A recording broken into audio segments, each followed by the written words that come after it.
നമസ്കാരം. വളരെ സന്തോഷകരമായിട്ടുള്ള ഒരു അപരാഹ്നത്തിലാണ് നമ്മളിപ്പോൾ 4 പേര് സമ്മേളിച്ചിരിക്കുന്നത്. ഈ 4 പേരും നമുക്കൊന്ന് പ്രത്യേകം പരിചയപ്പെടേണ്ട വ്യക്തിത്വങ്ങളാണ്.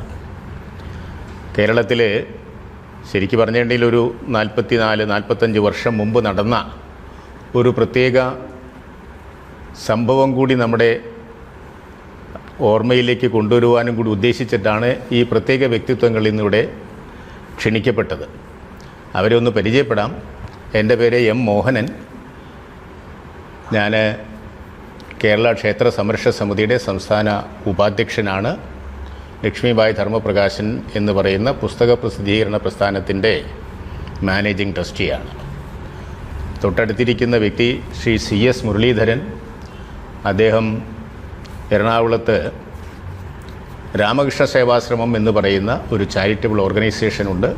പകൽ വീട്, അതുപോലെ വാർദ്ധക്യമായിട്ടുള്ള ആളുകൾ കഷ്ടപ്പാട് അനുഭവിക്കുന്നവർക്ക് വേണ്ടിയിട്ടൊരു ഷെൽട്ടർ, അങ്ങനെ അനവധി പേര് താമസിക്കുന്ന ഒരു വലിയ ഒരു പ്രസ്ഥാനത്തിൻ്റെ ചുക്കാൻ പിടിക്കുന്ന വ്യക്തിത്വമാണ് ശ്രീ CS മുരളി എന്ന് പറയുന്ന, നമ്മളെല്ലാവരും വളരെ സ്നേഹത്തോടു കൂടി മുരളിയേട്ടൻ എന്ന് വിളിക്കുന്ന അദ്ദേഹം സംഘത്തിൻ്റെ എമർജൻസിക്ക് മുമ്പ്, അടിയന്തരാവസ്ഥയ്ക്ക് മുമ്പ് കുറച്ചു കാലം സംഘത്തിൻ്റെ പ്രചാരക്കായിരുന്നു.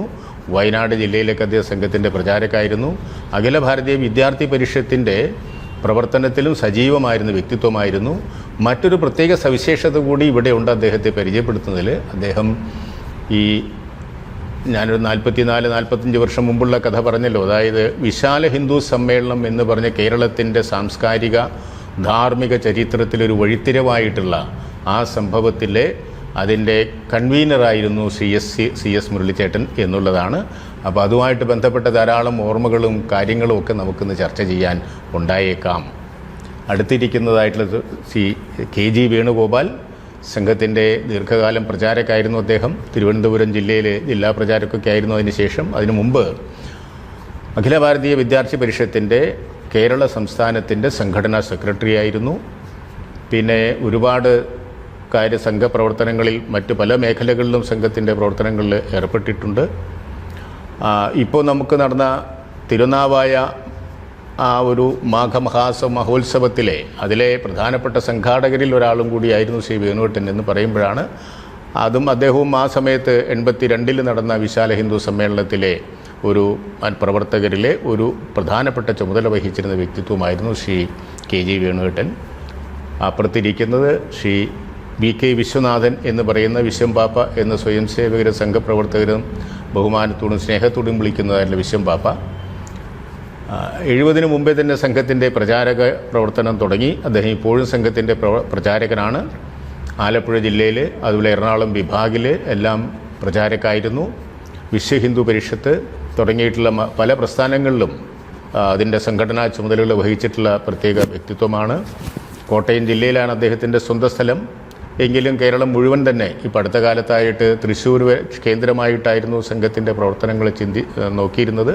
ഇപ്പോൾ അദ്ദേഹം ആലുവ കേന്ദ്രമായിട്ടാണ് പ്രവർത്തിക്കുന്നത്. ഒരുപാട് അനുഭവ സമ്പത്ത് പല കാര്യങ്ങളെ സംബന്ധിച്ച്, സംഘ ശാഖയെ പ്രവർത്തനത്തെ സംബന്ധിച്ച്, സ്വയംസേവകരുടെ വളർച്ചയെ സംബന്ധിച്ച്, കാര്യകർത്താക്കന്മാരുടെ ബഹിസ്ഫുരമായിട്ടുള്ള പ്രവർത്തനത്തെ സംബന്ധിച്ച് ഒരുപാട് അനുഭവങ്ങളും കാര്യങ്ങളും ഉള്ളതായിട്ടുള്ള വ്യക്തിയാണ്. അന്ന് നമ്മുടെ പ്രത്യേകിച്ച് ഈ 82 നടന്നതായിട്ടുള്ള വിശാല ഹിന്ദു സമ്മേളന സമയത്ത് എറണാകുളം വിഭാഗിൻ്റെ പ്രചാരക്കായിരുന്നു. ഓഫ് കോഴ്സ് ഞാൻ ആ സമയത്ത് അദ്ദേഹത്തിൻ്റെ കൂടെ തന്നെ മൂവാറ്റുപുഴ ജില്ലയുടെ ജില്ലാ പ്രചാരകവുമായിട്ട് പ്രവർത്തിച്ചിരുന്നു. അപ്പോൾ ഈ ഒരു പശ്ചാത്തലം വെച്ചുകൊണ്ട് നമുക്ക് എന്തുകൊണ്ടാണ് നമ്മുടെ ഈ 1982 ഒരു വിശാല ഹിന്ദു സമ്മേളനം എന്ന് പറയുന്ന ഒരു സമ്മേളനം നമ്മൾ കേരളത്തിൽ നടത്തുകയുണ്ടായി. ഒരുപാട് സമ്മേളനങ്ങളോ കാര്യങ്ങളോ ഒക്കെ നടന്നിട്ടുണ്ടാകാം അതിനു മുമ്പ്. 1975 സംഘത്തിൻ്റെ തൃശ്ശൂർ തേക്കുംകാട് മൈതാനിയിൽ നടന്നതായിട്ടുള്ള മുഖ്യശിക്ഷക ശിബിരത്തിനോടനുബന്ധിച്ച് നടന്ന പൊതുസമ്മേളനം ഒരു ലാൻഡ്മാർക്ക് സമ്മേളനമായിരുന്നു കേരളത്തിൽ. പക്ഷേ അതിനുശേഷം എന്തുകൊണ്ടും പല വിധത്തിലുള്ള ഒരു ഹിന്ദു ഏകീകരണത്തിൻ്റെ ധാർമ്മികമായിട്ടുള്ള നമ്മുടെ വിശ്വാസ പ്രമാണങ്ങളെ ചോദ്യം ചെയ്യുവാൻ ഒരു ശക്തിയെയും നമ്മൾ അനുവദിക്കില്ല. അതിന് ഹിന്ദു സംഘടനകൾക്ക് സാധിക്കും. അത് ജാതീയ സംഘടനയായാലും സാമുദായിക സംഘടനയായാലും അവർക്ക് സാധിക്കും. അതുകൊണ്ട് അവർക്കൊരു പ്ലാറ്റ്ഫോം ഒരുമിച്ച് കിട്ടണം, അവരൊരുമിച്ച് കൊണ്ടുവരാനൊരു പുറകിലൊരു ശക്തി ഉണ്ടാവണം എന്ന നിലയ്ക്കുള്ള ഒരു തീരുമാനത്തിൻ്റെ ഭാഗമാണ്, പങ്കാണ് രാഷ്ട്രീയ സ്വയംസേവക സംഘം അന്ന് നിർവഹിച്ചത്. അപ്പോൾ ആ സമയത്ത് അതിൻ്റെ പശ്ചാത്തലത്തെക്കുറിച്ചും അതിന് എന്തുകൊണ്ടാണ് നമുക്ക് അങ്ങനെ ഒരു തീരുമാനം ഒരു പരിപാടി നടപ്പാക്കേണ്ടി വന്നത്, വിശാല ഹിന്ദു സമ്മേളനത്തിൻ്റെ പശ്ചാത്തലം എന്തായിരുന്നു, ധാർമ്മികമായിട്ടുള്ള കാര്യങ്ങൾ അതിലുണ്ടായിരുന്നോ, എന്തെല്ലാമാണ് എന്ന കാര്യത്തെക്കുറിച്ച് എനിക്ക് തോന്നുന്നു വിശ്വംബാപ്പ കുറച്ചുകൂടി വളരെ ആക്റ്റീവായിട്ട് ആ സമയത്ത് ഉണ്ടായിരുന്നതുകൊണ്ട് ചില കാര്യങ്ങളെക്കുറിച്ചൊന്ന് വിശ്വംബാപ്പ അതിനെക്കുറിച്ചൊന്ന് വെളിച്ചം വീശിയ തിരക്കേട്ടില്ലായിരുന്നു തോന്നുന്നു സംഗതി. 42 സംഘത്തിൻ്റെ പ്രവർത്തനം ആരംഭിച്ച് അതിനുശേഷം നോക്കുമ്പോൾ ഏതാണ്ട് ഒരു 69 മുതൽ മൊത്തം കേരളത്തിലൊരു വലിയ മുന്നേറ്റം സർവ്വരംഗങ്ങളിലുമുണ്ടായി. എല്ലാ ജില്ലകളിലും, വയനാട്, ഇടുക്കി മുതൽ പല ജില്ലകളിൽ നല്ല പ്രവർത്തനങ്ങളും മുന്നോട്ട് വന്നു. അതോടൊപ്പം തന്നെ സംഘപ്രവർത്തനവും ഹിന്ദു സമാജത്തിൻ്റെ വ്യത്യസ്ത പരിപാടികളും നടക്കുമ്പോൾ സ്വാഭാവികമായും ഹിന്ദു സമൂഹത്തിൻ്റെ ഒരു ആത്മവിശ്വാസം ആ രീതിയിൽ വേണം. അതിന് ആ ആത്മവിശ്വാസം കേരളത്തിന് ഉണ്ടാകണം എന്നൊരു ചിന്ത നമ്മുടെ സംഘടനാ പ്രവർത്തകർക്ക് തോന്നി. മുഴുവൻ ഹിന്ദു സംഘടനകളുടെ ഒരു കൂട്ടായ്മ ആവശ്യമാണ് എന്ന്.